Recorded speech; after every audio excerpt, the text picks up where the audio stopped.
Today, in episode number 116, I have an amazing conversation with the author of The Widow's Mite. Her story is powerful, and she covers so many topics that you, my unperfect listeners, will feel right at home hearing about and learning from.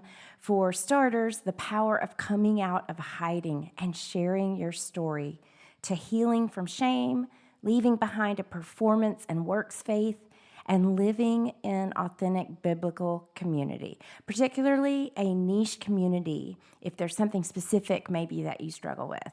So that's a lot, I know, and I can't wait for you to hear this story of hope that is drenched in the power of the Holy Spirit. So listen in. Do you desire to connect with God in real and tangible ways? Do you struggle with the reality that life hasn't gone the way you imagined it would? My friend, you are not alone, and you've come to the right place to grow in faith and live life to the fullest. I'm your host, Shelly Sneed, and it's my weekly mission to help you overcome obstacles that keep you from experiencing intimacy with God. Through authentic stories and experiences rooted in the truth of God's Word, hope and probably some humor are headed your way. Hey guys, I am here with Rachel Faulkner and so excited to have her as a guest on the show. Rachel, thanks for being here on UnPerfect. Oh, it's such a gift. Thank you so much, Shelly. I'm certainly unperfect, so I'm happy to be here. Everyone has a place here on UnPerfect. Yes, they do. So tell us a little bit about who you are and what you do. Yeah. Well, I live in Atlanta, Georgia, and I'm a transplant from Alabama. I have moved across the country to Texas and all the way back and ended up settling here in Atlanta when I married my husband 12 years ago. But I run Never Alone Widows, which is a the largest national Christian widows ministry in the country, and get to direct. And then I speak for Folds of Honor, which is a national organization that helps Gold Star and disabled veterans to send their kids and themselves to school. And I love what I get to do, and 1,000 other jobs, but mainly being mom to my 17 and 19-year-old, who's one's in college and then one's homeschooled and lives here with me. Okay. Well, you've got a busy life. I have 4 kids that are 18 to 24, so I'm sort of in similar Yes. seasons with you. But I have a son that's going to SCAD Atlanta in the fall Oh, that he just found out. nice. So he's very Yeah. excited about that. And I'm also from Alabama. Where in Alabama did you live? I'm Where are from you Florence. Okay. I'm from Auburn. Yeah. So. Oh, you're from Auburn. My son's at Auburn. Oh, Yeah. wow. Okay. Yeah, War yeah. Eagle. It's War Eagle, War Eagle. He loves it. I can't believe he's about to finish his freshman year. I'm still just so shocked that it's over. Yeah. It goes so fast. I mean, they It tell does. you that, but you just don't believe it till it happens. No. It's that saying, and I always forget who to credit it for, but the days are long, but the years are short, or something like that. Yeah. Very true. It's so true. It is so true. Yeah, absolutely. Well, listen, I know that you have a big old story that has probably been a roller coaster with great loss and grief, but also just holding on to the hope that we have in Jesus. So I would love right now to just give you the floor and let you share your story with my listeners today. Yeah. Well, I feel like, when somebody tells you, tell your story, you're like, okay, well, this could take 3 minutes or 3 hours because I have 3 husbands and 2 kids and all kinds of rabbit trail stories. So I'll start with the short version, and then we can go into detail about any of those areas. But I met my college sweetheart the first day of college. Basically, I saw him drive through the parking lot, and I was like, he's cute and he's rich because he's got a Toyota Celica with a spoiler. And I think you're my age. So anybody with a spoiler in 94, I mean, you were just like, oh my gosh, that was the dream, right? A geo tracker and a spoiler. I was just like, oh, people who have geo trackers are so cool. And that is so I didn't funny. have either one of those, but he did. He had a Toyota Celica, and he had his personalized license plate. So I knew his last name was Faust. And I just fell head over heels. He ran cross country for our college. He was president of his fraternity, later after we started dating, but he was just such a good guy. He didn't drink or smoke. He ran around with everyone who did, but he was just totally solid in his faith and what he wanted for his life. And I found it like incredibly intoxicating. And we dated for 4 years, married the weekend after I graduated, and 3.5 years into our marriage, he went to play a game of pickup basketball and had a massive aneurysm on my best friend's driveway. But I didn't know that at the time. We get to the hospital. They come out, Miss Faust, we did everything we could. And I'm like, wait, I'm sorry. You couldn't have done everything you could because you're telling me that he's gone. I could not rationalize how a 27-year-old person dies. I mean, I'd had grandparents and great grandparents that passed away. I'd lost animals, but I'd never had anyone like young who was not supposed to die. And fortunately, this was, unfortunately, this was the first time I'd ever experienced anything like this. And it was just such a shockwave through our city. I went to church with 1,000 people. His family was at a different church, same amount of people. We went to college there. I mean, our whole town was like, wait, there's no way. So what they did was they descended on the hospital. You can imagine, because they just didn't believe it. And so here I was, this 23-year-old widow, just going, what is my life? And the night that Todd died, though, I actually haven't talked about this on a podcast, but the night that Todd died, my good friend Melanie, she had come over to my house and she saw Todd's sports coat from church back when you still dressed up. She'd seen his sports coat on our bar stool. And when she came over to the house, she looked at that sports coat and she was just like, it just did something in her. First of all, the guy who wore it is gone. Second of all these people were at our house and they were not in church. They were not in community. They were just kind of roaming around, trying to figure it out. And she was just so overcome with, I want what they have. And she couldn't figure out like how I was greeting people. And she had religion, but she really didn't have a relationship. She was deeply entrenched in a denomination, but not in the relationship. And it hadn't been what she thought it should be for her. Right. And so we went to my bedroom. She said, I don't know how you're doing this that night. And we went to my bedroom and I don't know what I said, Shelly, but I just know like she stood up, she sat down dead and she stood up alive. And this was like 3.5 hours after Todd dies. And I remember thinking, oh my gosh, like the day that Todd meets Jesus face to face, Melanie lived forever.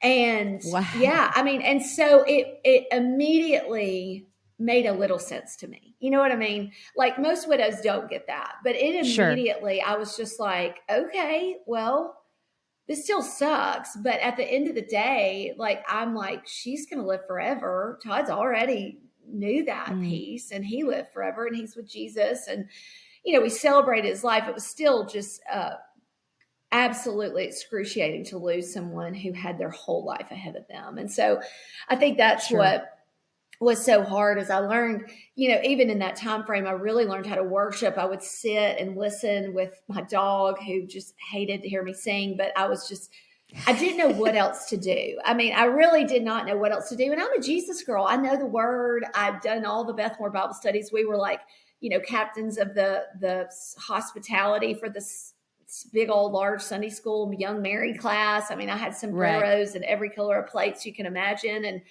we were doing it. I mean, we were doing it back in the day and hosting all the things. And I think at the end of the day, though, I didn't know what else to do. And so that's what I knew to do was just to worship. And so I think I really learned the meaning of sacrifice of praise in that time because I loved God. I just couldn't reconcile, like, how is this my life? But I will say I didn't go to therapy. I didn't know anyone who'd been to therapy. Nobody went to therapy. We had like 2 therapists. And one was the psychiatrist who saw like the crazy people. And so, nobody was going to him just to talk about grief and loss. And it was not like it is today. 24 years ago, I did not know one single person going to therapy. Right.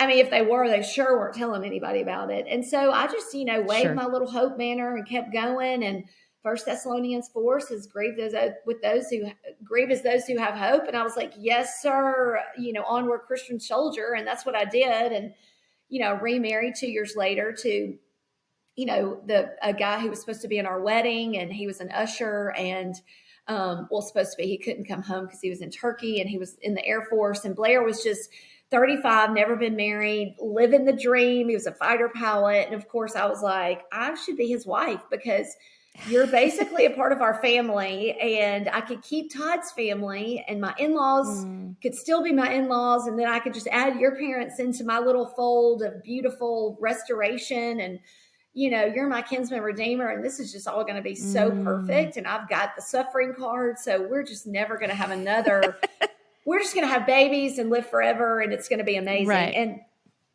genuinely in my head, I just thought, I have fought the good fight for you, Jesus. And I have won the race. Right. I have still come out. I didn't smell like smoke. I still love God. I was still teaching Bethmore Bible studies. I'm winning, and at the end of the day though, gosh, I was just a straight up performer for Jesus. And I had no idea. I didn't even know what I didn't know. I didn't know that was a thing. But I had so much religion. I had so much of this denomination that I loved and thought, there was no one more right than we were. And at the end of the day, I had this beautiful foundation, but it was not the gospel. It was right. Rachel plus what Jesus did equals stay in favor, be more righteous, get your sanctification card, mature, just all these twisted things that I thought Jesus needed from me. Right. And little did I know, and I wouldn't know for another 10 years, that the work of the gospel was rest. And I was anything but rested. I was anything but rested in my salvation. I was anything but rested in forgiveness. I remember thinking, gosh, every time I scraped my soul every night before I went to bed, I was like, God, no, I forgot a few things, but you just remember for me, and then you go take communion and they're just like, get all the things that you've done. You can't take this communion before you get yourself right. I'm like, oh God, well, okay, I guess I just don't take it today. Just even right. as a Baptist, I was like panicked. Yeah. I didn't know. And I was just like, okay, this is a great snack, but I'll never feel like enough. And, I lived a double life in high school. And then I finally got on the straight and narrow in college. And then after Todd dies and I meet Blair, and I just bring all of that junk into that marriage. But right. What I didn't know is that I had a secret. Well, I knew I had a secret, but what I didn't know was how that secret was informing every single area of my life. It was informing how I interacted with my husband. It was informing my intimacy. It was informing my relationships with people. It was informing my relationship with God. Well, we're just dumb when we're 30 years old. Right. You don't know your head from a hole in the ground, and that was totally me. I'd never learned, I was working as a pharmaceutical rep. We weren't doing like spiritual leadership development. We were doing like, what's your color and what's your parachute, and all of that was helpful. And what color is your doctor that you're talking to? But I wasn't like developing and maturing in my heart, because it was all not connected. And little did I know that this secret, which was, I'd been abused by a distant family member from 10, 11, and 12. And it really wasn't even sexual. It was what you would call child's play. But for me, that child's play ended up activating something in my body. And it was really my first sexual experience. And it was with a family member. So when I found out what incest was at 19, I made a deal with God. I was like, I will serve you the rest of my days. I will lay down my life, short of Africa. I will lay down my life and we will do this thing together. Well, he didn't make the deal. I made the deal with myself, basically. And the deal was, no one will know, and I'll just serve you to make it all feel better.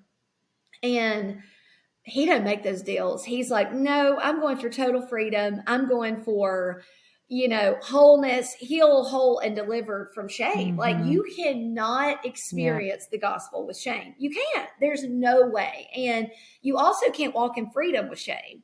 And it will be that thing that gnaws at you the rest of your days until you let it go. I just had a splinter cut out of my finger because it'd been in there for a week. And I was just like, well, I can't get it out. And I'm telling you, shame is like a splinter. It will fester Mm-hmm. and it will kill you.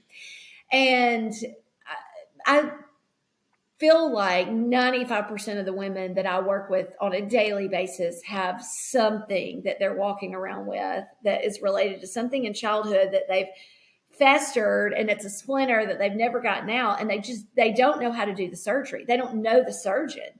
And we know the surgeon, right? I mean, we know the ultimate Mm-hmm. surgeon, and he is so gentle, and he's not coming in there slashing everything and ruining your life, which is what the enemy had told me. It'll ruin your life if you tell.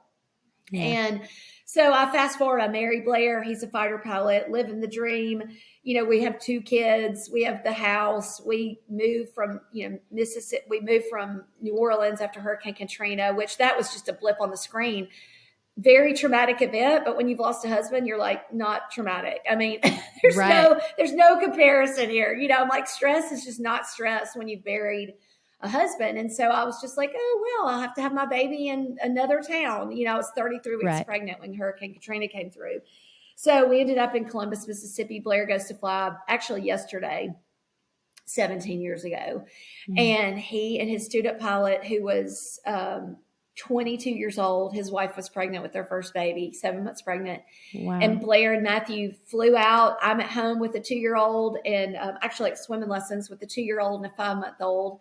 They flew out, beautiful blue sky day, just gorgeous spring day. And the cable in the wing broke, and Blair had no idea. They took off. There was no lift in the flaps, and they ejected, but the ejection seat does not work below 1,000 feet. And so both of them were killed instantly, very similar to Top Gun, actually, when Goose died. But they ejected out and, didn't burn. That was my main concern. I was like, I knew it had a full tank of gas, and I was just like, oh my gosh, I could think of no worse way to go. And Blair and I had joked like, oh, you'll never die in the jet. Like, I've already lost a husband. Like, you kind of get the pass, Right. and honestly, I thought I got the pass. I was like, I've done it. I've suffered, I've done this thing.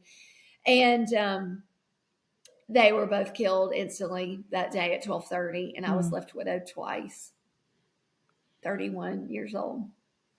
I can't even imagine. And you said so many things in there that have been so powerful.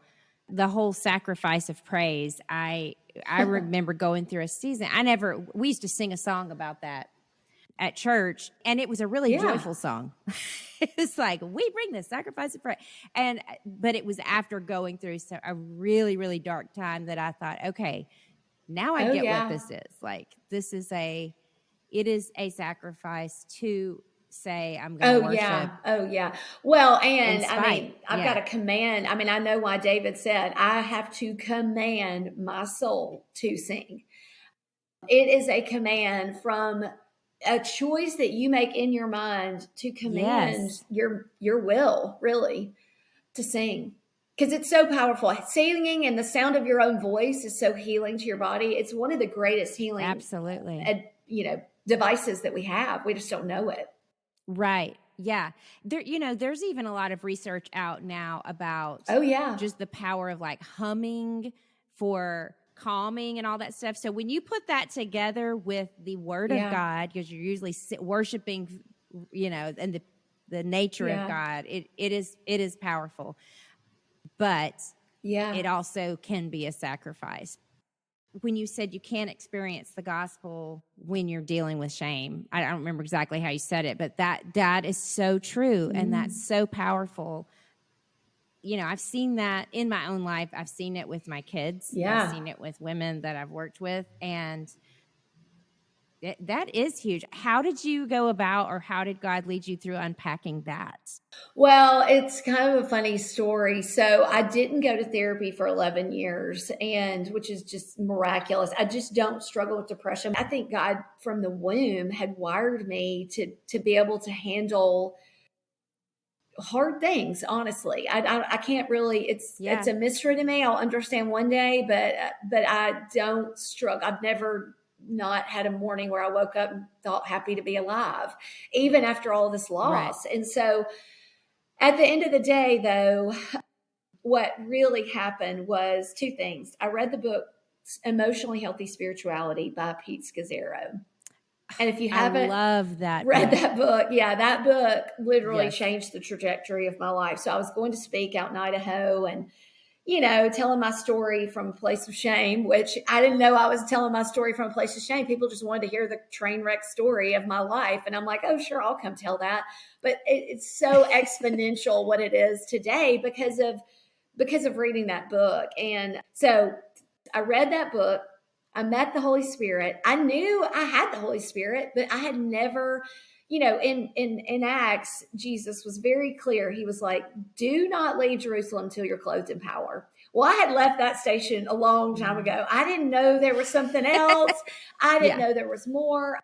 And I met this girl who was just, golly, I mean, her face glowed. She was radically in love with people. And I was like, I love people too, but I feel like I hate people watching you love people. It was just Yeah. so bizarre the way she pursued people for the gospel. She was unashamed. She would talk about Jesus. She had this boldness, and she was totally free from her secrets.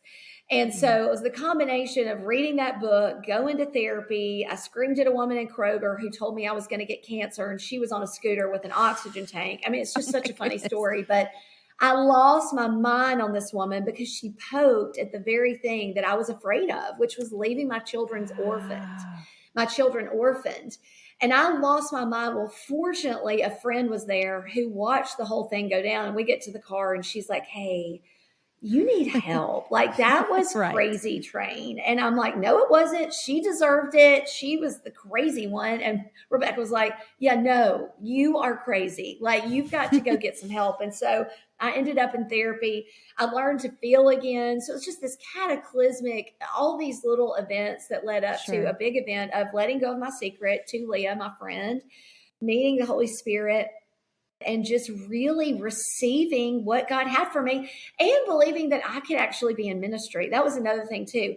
I grew up where women really only could work in the nursery. Right. And I hate to say it, but that was like, even if they went to seminary, they were working with children. Right. Even if they did, I mean, I'd never seen a woman teach besides Beth Moore, but she wasn't in a church, so I guess it was okay. I mean, it was just all these weird rules in my head. And so I was just like, well, I guess I can just lead kids worship and do kids stuff the rest of my life. And then, when that power came on me, I realized, oh my gosh, like, I am in ministry. Like, everything that Jesus has is mine. The power of the resurrection is flowing actually through me. Christ in me is the hope of glory. Oh my gosh, all these things. I didn't even know that was talking to me. I mean, I thought that was just for the people who went to seminary, which sounds so crazy.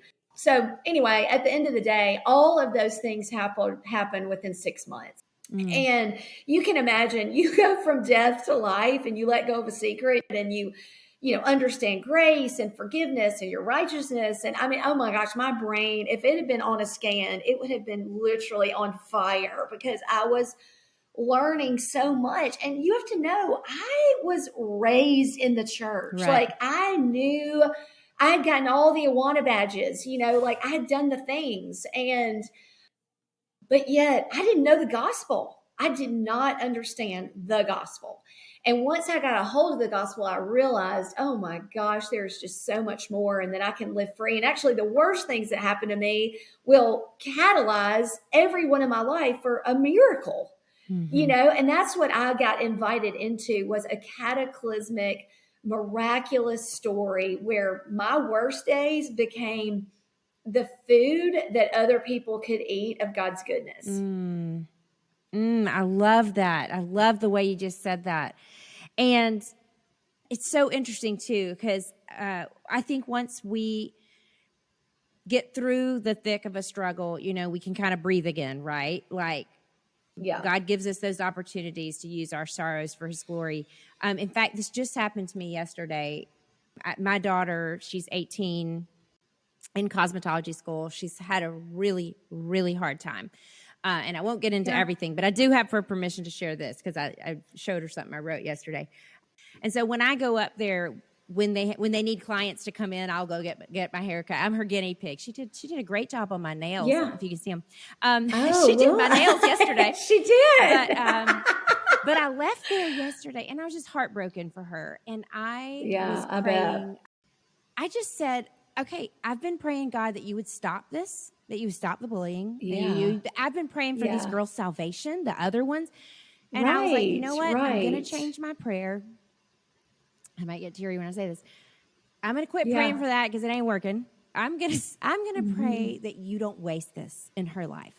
Would you just show up huge and use this for your glory? Would you show her, the scripture, our light and momentary troubles are achieving for us a higher glory that far outweighs them all? Would you show her that? Just show her your glory. Let her run to you. Let her run into you for protection. But anyway, it was kind of a turning point for me to go, okay, I'm going to change my prayer here because you're not answering it the way I want you to. I get it. It's his timeline with ours, right?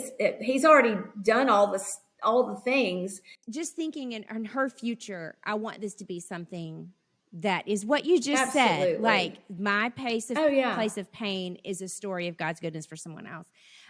And you've kind of already... The food they'll feast on. I mean, really, it is the manna that they will feast on, Yeah. To understand the goodness of God. Because if he's good today, he couldn't be bad the day that Blair died. Right. That's just not the way. If he is good, then only goodness can come from him. And if he is love, then only love can come from him. He can't produce hate. Right. There's no hate. Right.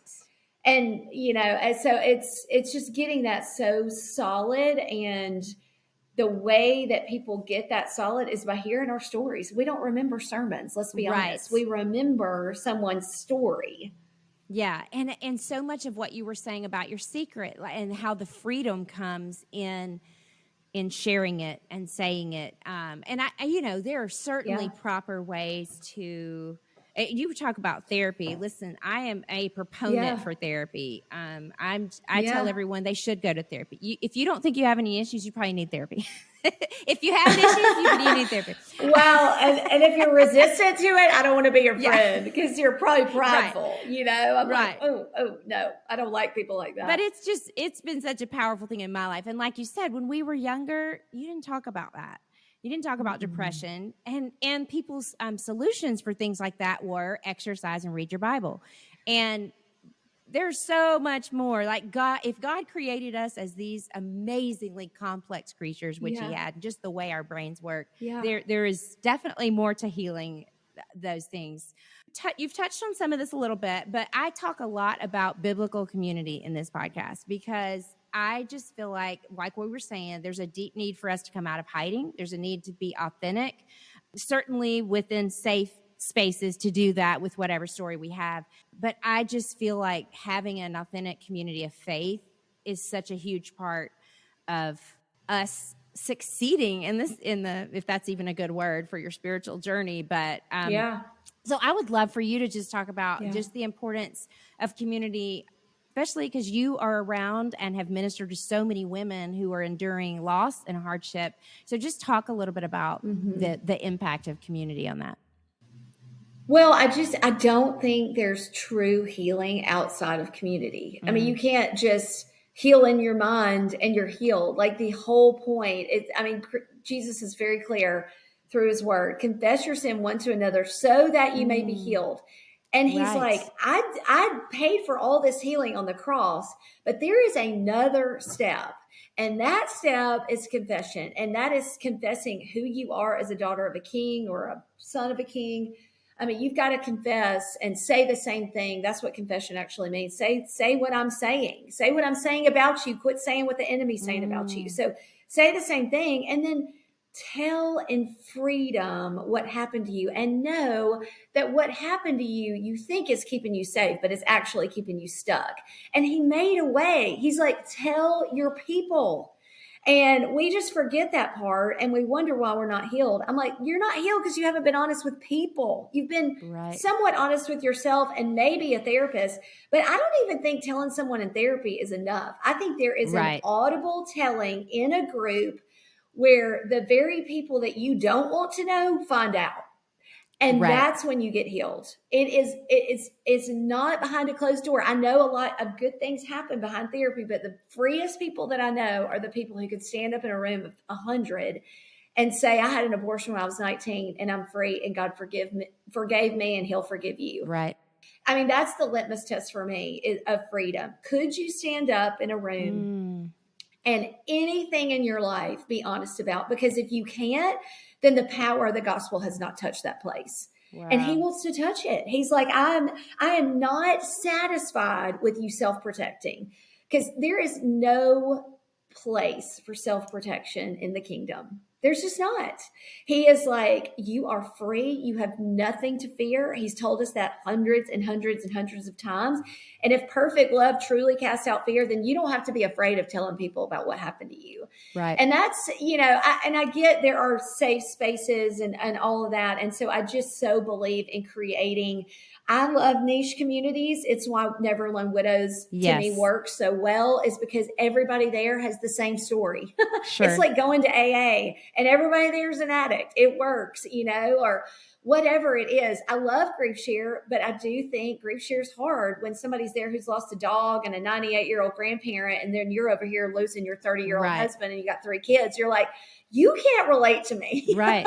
On some level. And so widows really do want to be with other people who you don't even need language. Right. And that's what I would say about community, is being in places where you don't need language. You just know, because you have created a place where, it's like why divorce groups work so well, because everybody knows I'm dealing with so much, and ex-wives and ex-husbands and money and, sure, all the issues. Even though your husband died differently, the issues are still pretty much the same, and dating and, all of that. And so within those spaces, we really believe in 3 things: sharing your story, caring about what's happening in the room, caring about each other, what's happening with you, what's happening in your heart. If your husband's been gone for 5 years, there's a lot happening in your heart. What are the secondary losses? Caring about those needs, and then praying together. And so that's kind of our secret sauce, is sharing,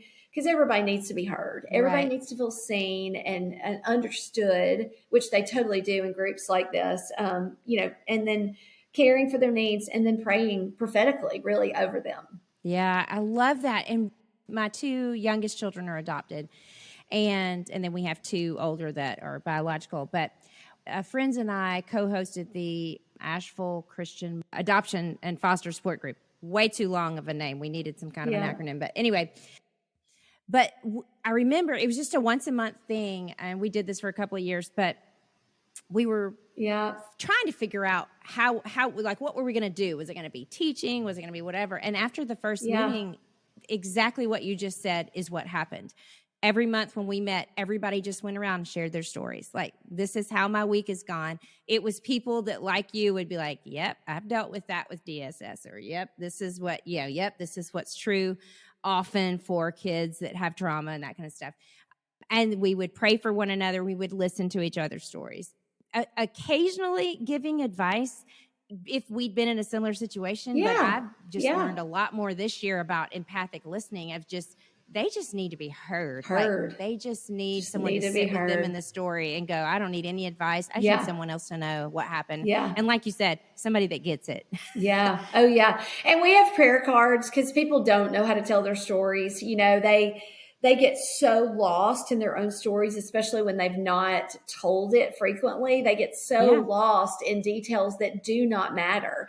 And so we created they matter, but they don't matter in a group setting. And so we've created like a story card where you're answering very specific set of questions to keep you on track, so that we can hear you, and so that everyone can enjoy and really connect with you and not be bogged down by what you're saying. Right. Because at some point when people are telling their stories, grace is flowing out of them. And then the audience listening, grace has to flow to you when you tell too many stories. Right. And we want to keep the grace flowing out of you and Right. not having to flow to you. That is a great way to put it. Yeah. Yeah. Because it requires a lot of grace when somebody, especially when somebody's been sick for years and they're on year 2 and he was sick for 10 years and you're like, oh my God, we're going to be here all night. It's important. But at the end of the day, it's also important to protect the group because people don't want to come back if they're like, oh my God, that was so heavy and hard and everybody's crying and everybody got triggered. And so we keep that situated, under control with the card. And I would imagine it's brilliant. Y'all ought to use a card. Yes. Well, I would imagine too, stress does so much to your memory and your brain fog. Totally. Totally. That's a good way to just keep you okay. Because I could go on this tangent about what happened people yesterday. Do. And people do. And then you can get targeted stories like, what's the hardest thing that happened to you before your husband died? Well, when you tell me that, I'm like your best friend when that's over, if you're honest, and that's what we see so many times. And it's so funny. We talked about this at our last retreat. Whoever goes first, if they are honest, it literally is a domino effect in the room of honesty.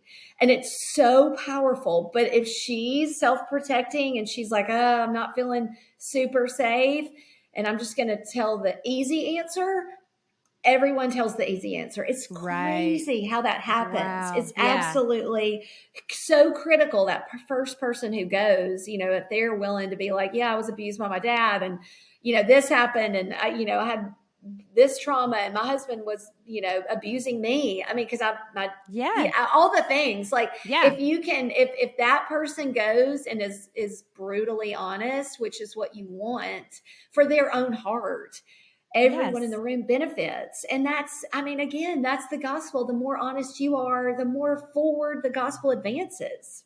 Exactly. And I've seen that play out so many different ways too. And I've constantly saying on here, if you're not in an authentic community, you may need to be the first one that becomes the person that says, I'm going to go there.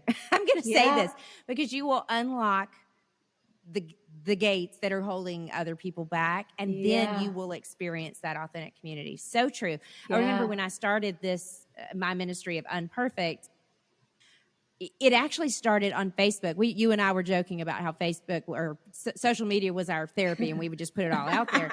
And I would literally, I've told this on my podcast a lot, so I won't go into a lot of detail, but I would share hard things and crazy things my kids were doing and things that might cause a normal person a little bit of shame. And I don't want anybody to know this. Right. And that's when people started coming out of the woodwork going, oh my gosh, thank you. Because I thought everybody on social media had perfect lives and perfect kids and perfect marriages. And, it's kind of like being that voice. So that is so true. So true. Yeah. All right. I want to ask you about something else and I mentioned this to you previously too. I have a history, and my listeners know this, so I also won't go into detail there, of I want to rush through the hard stuff. Get me through it. And everything's good and everything's happy, and let's get to the good stuff. And I'll never forget being in my therapist's office once when I just gave her this litany of horrific, in my book, things that didn't turn out the way that I thought they were going to. But I was just like, okay, so, that's what happened. And she was like, so when did you grieve that? And I just started crying. I was like, well, maybe we're starting now. Maybe today. I never stopped to do it. So Yeah. I know you talk a lot about the power of pause. Can you just talk a little bit about that for us today? Yeah. Well, I think at the end of the day, your personality weighs a lot into this. So I'm a 7 on the Enneagram, with an 8 wing. And I'm just like, if we're on a trip, I'm planning the trip as we land, the next trip as we land, so it's just a little difficult, I think, for 7s. With an 8 wing, you're just like, what's the next big thing I got to get done? I got to do. And so, the pause for me was death. Obviously, death catalyzed my healing, my undoing. It was the great undoing of everything. But the reason that I really even have a ministry today is because I let go of that shame, and because I healed, and because I sat with a therapist for 2 years. I think at the end of the day, the reason I started Never Alone Widows was so that I could extend back a hand to a girl who was me and say, hey, listen, this is what I didn't do well, and this is what I want you to avoid. And if I can get you a year out, you haven't made as many mistakes as I did, or you haven't grieved at all, and you're going to have to go back and do that at 33 and 32 and 34 because you didn't do it at 31. And for me, I was hosting a Bible study for 30 widows 30 women 2 weeks after Blair died, because I was panicked that I did not know the 66 books of the Bible well enough to regurgitate them to my children. Yes, that was my yes. So that gives you just a little insight into who I am. And how completely and utterly tragic it was that no one said to me, hey, is this your highest and best use of time? Right. No, it was not. But how, you don't know what you don't know. And they were excited to come, and they were like, oh, sure, we'll go. I'm sure out of pure guilt to be with the grieving girl. But I was serious. I mean, I was just like, we are learning. We were doing Colorado Christian University's free little online thing for 66 books. And I was just like in my little happy place. And I thought, I look back at, 17 years ago, and I'm like, what was I thinking? And what are my friends thinking? Let me do that. But at the end of the day, healing looked multifaceted. It looked like inner healing. It looked like learning what the actual gospel was. And it looked like learning to feel again. My therapist, she asked me a question. She said, if Jesus were looking over the balcony of heaven, what would he feel about you? And I was like, well, that's a fun question, Lisa, but I don't even know the words. Like, what are the words that you're looking for? Like, do you have a list? Because at this point, I'm so bankrupt. I hadn't had a feeling in like 20 years. And I'm like, okay, can you remind me what those are? Because those felt really inconvenient at some point in my life. And I just like turned the dial off like hot water. It just turned off. And she gave me a list of words, and I picked disappointed. So that tells you a little insight into how I did not understand the gospel, because I was just like, I'm not doing enough to teach my kids. I'm kind of angry at them. And, and then the reality was, Davis imploded with grief when we moved to Huntsville. So we moved from Columbus, Mississippi to Huntsville, Alabama. And when we moved, his little apple cart was totally upset. And that's what happens a lot of times with kids in grief. Like when their environment changes, they end up grieving. Well, that was definitely the case. And so he ended up moving. He ended up crying for a couple months after we moved, like for almost 30 days in a row. And I was over it in a million ways. Like, I can't tell you how deeply a mom is like, you want to like get mad at them because they're just, you're just like, stop crying. Like, this is insane. And I was fortunately not doing that. But this woman that was mentoring me, she said, Rachel, I feel like he has a spirit of grief. And she said, I just feel like you need to take authority over your home. What are you talking about, Willis? Like, my husband had read This Present Darkness. I did not know anything about spiritual warfare. I didn't know anything about angels and demons. That just felt like in movies, and Tom Hanks was talking about that, and the Illuminati. And I knew it was real, but I was just like, okay, that's not for us. That's for other people and exorcisms, whatever. So I did what she said with my, not even a half a mustard seed. If you've ever seen a mustard seed, they're so tiny, but I had maybe a quarter of it that night. She said, anoint his door with oil. Okay, whatever that means, get your olive oil out. I did it. And then she said, and I want you to stand at his door, and I want you to say, in the name of Jesus, after he goes to bed, in the name of Jesus, if anything has come against my child or this home in his room, it has to go in the name of Jesus. And I was like, okay. And I said those words, and he sat up and vomited twice. And I was like, what is happening? Oh my gosh, my kids had never had the stomach bug. We didn't wash our hands. No one had ever had norovirus or anything like that. So, when your kid's never vomited and you pray a prayer and then he throws up twice, you're like, oh my gosh. I became literally a Pentecostal like overnight. And it does freak you out. But at the same time, I'm like, I know what Jesus can do. My son has never cried 2 days in a row since that night. He's never been plagued with the spirit of grief. And it was like it was over, just like that. Not over grieving, but the spirit of grief, which is oppression, it is absolutely oppressive. Yeah. Oh, that's powerful. So powerful. Obviously, you've dealt a lot with loss, with grief, you've named so many of the different things. And we know the Lord calls us to provide for those, for orphans, for widows, for justice for the poor. I mean, I was just reading in Isaiah about bind that up yesterday. the brokenhearted. Yes.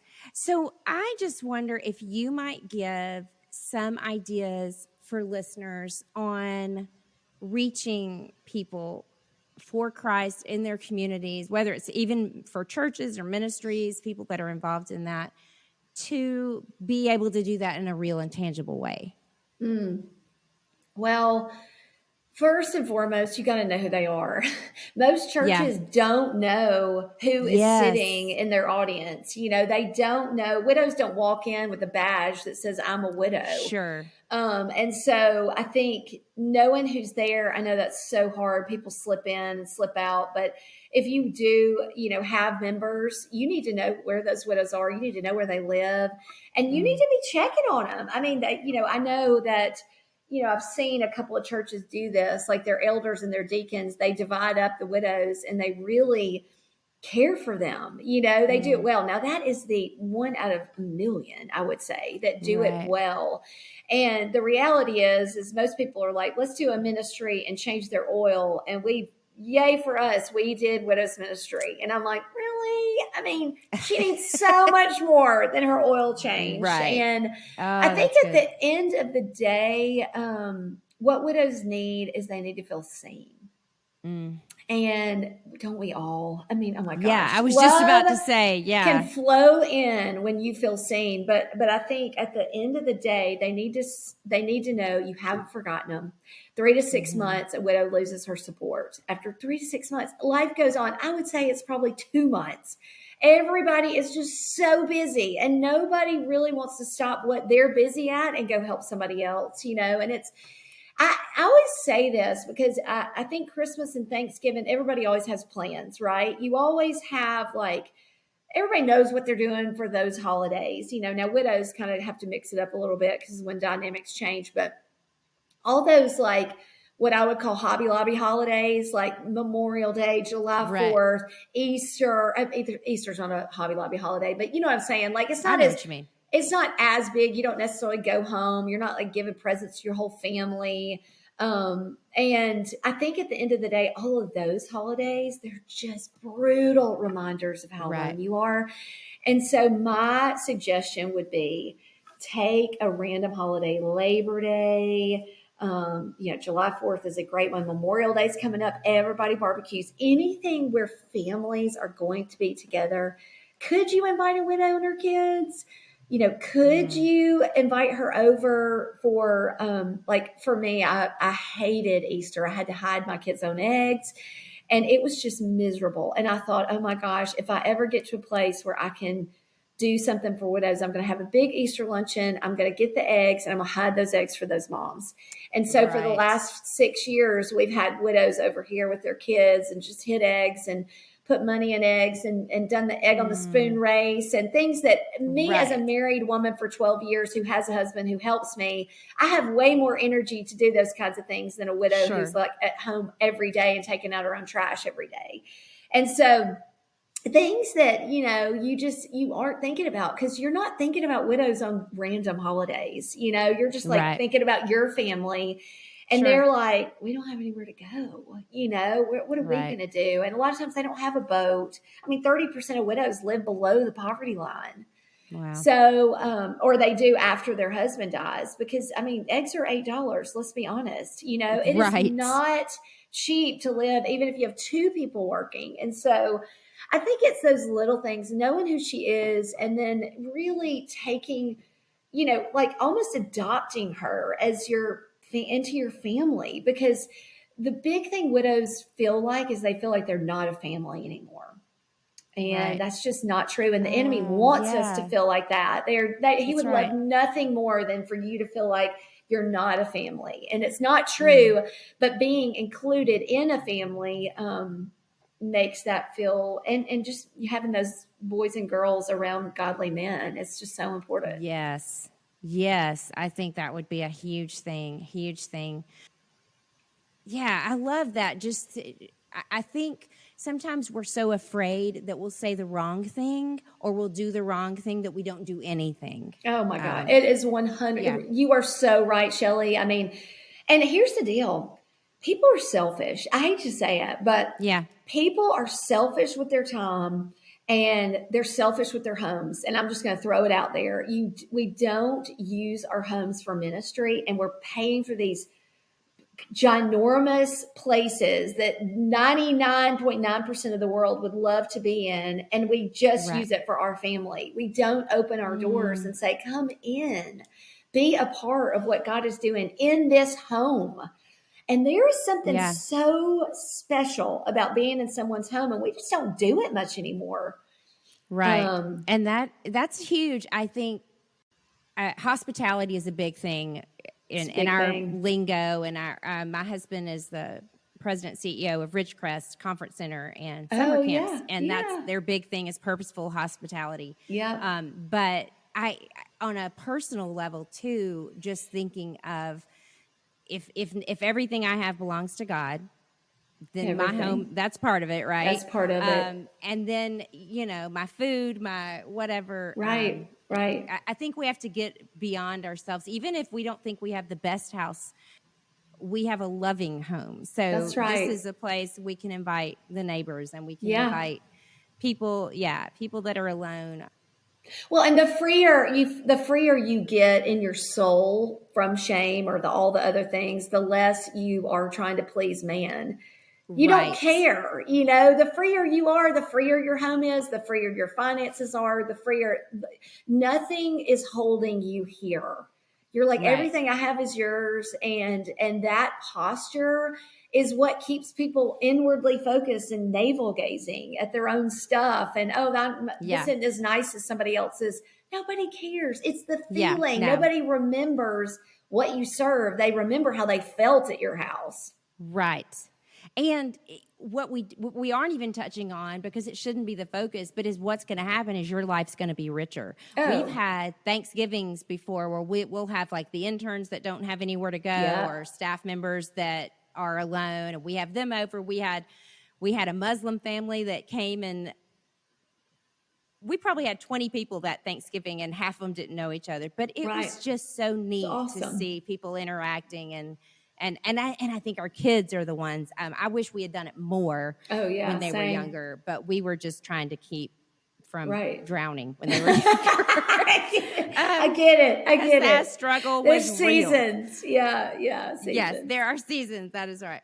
Well, listen, I would love for you to just take a second and tell us. I know you have a new book, Widow's Might. I'd love for you to tell us about that. If there's other resources, because I was looking up some of your stuff this morning. I mean, the Bible study that you have looks amazing. So anything you want to share, go ahead and share about that, and I'll make sure I link to where people can find you and connect with you in the show notes. Well, if people are looking for a Bible study, Father's House, like thousands and thousands of women have done it. It's a multiplication study. So meaning you do it, you get a ton of freedom, and you want to invite people in. And so it's amazing. I would say for churches, it is, if you're looking for something that is going to grow, the faith of your women and their own healing to multiply the gospel.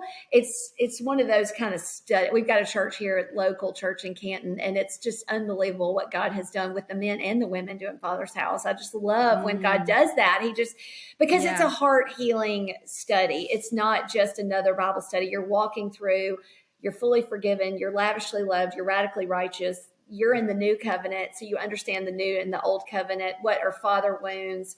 What's the orphan spirit look like? And then there's more, and it's just this amazing. And then every week is connected with an activation. So you're actually seeing and interacting in your divine imagination. The eyes of your heart is what scripture calls that. Because how else do we interact with Jesus if nobody's taught you how to see Jesus? And so it's just this beautiful journey of walking from the house that you built and you created for yourself to Father's house. That's what the journey is. And it's so fun. Oh my gosh, I just went to a session 8 yesterday, a Father's House, and I'm just like, we're the most unlikely people ever to have done that. But hey, you know what? God used unlikely people every day. That's and then right. the book that just came out, it's 200 widows wrote it with me. So I wrote 165 of the devotionals, and then the other 200 are my friends who I said, hey, give me your treasure in the dark. Like let people read. You're not probably ever going to have a book, but this is a generational book where, it's going to outlive you. I mean, look at Streams in the Desert and, Right. Jesus Calling by Sarah. I mean, those books will outlive any author. And that's what I believe for widows, that Widows Might will do. It's a gift book. It's 225 words. It helps widows find the goodness of God even in their heart. And if he did it for her, he can do it for me. And there's 85-year-olds down to 25-year-olds who wrote for the book. You don't know that. You don't know their age, but it's just their treasure, their treasure that they mined in the heart, and they still came out saying, I don't smell like smoke, and God is still good. So Never Alone Widows is the website for widows. There's More Collective is where all of our resources are for regular women. The podcast, There's More. Father's House is there. We're creating a new Bible study on hearing God. And then we're creating a new Bible study for widows that'll come out in September called Seen. Very important. And it will take widows from desperation to destiny in 9 weeks. And just, through teaching and the word. And I'm super excited about that. So all of that can be found in Never Alone Widows or there'smorecollective.com. Okay, awesome. Well, I will definitely link to everything in the show notes. Rachel, it has been a pleasure to listen to you, Thanks, to chat Shelly. with you, to hear your story. Yes. So thank you for taking this time with us. Oh, it's an honor. Such an honor. I love talking about Jesus. Awesome. I loved this conversation, and I know there was so much there for you to unpack. So I'm just going to give you a Cliff's Notes version of some takeaways here. Some of you are too young to know about Cliff's Notes, but it is basically how some of us survived English class before the internet, way back in the 1900s. Anywho, here you go. Number 1, as believers, we don't get a pass on pain via a deal with God that we've suffered our fair quota. As Rachel stated, God didn't make that deal with me. He said, I'm going for total freedom.